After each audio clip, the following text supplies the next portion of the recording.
Се прават анализите за воведување на мерката за замрзнување на придонесите на текстилните и кожарските работници, најави министерот за финансии Драган Тевдовски на втората текстилијада во Штип. Оваа мерка со години ја бараа работодавците, ветувајќи дека со неа ќе ги зголемуваат и платите во овој сектор.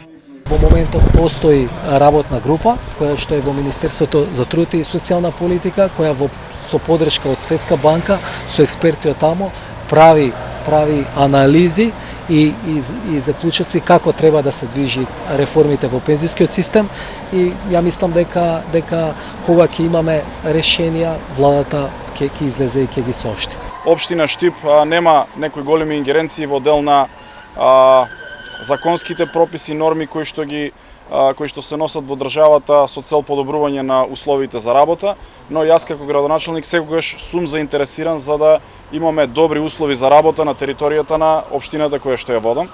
Но можам да кажам дека според моите ингеренции оваа година за прв пат одвоив средства од буџетот за поддршка за проекти на невладините организации, на невладиниот сектор во општина Штип.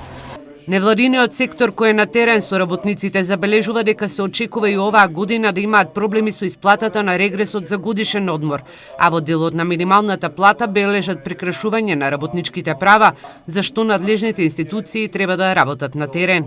Анализите покажуваат дека минималната плата во принцип според закон во исплатите се почитува, но останатите прекршувања се нешто сосем друго.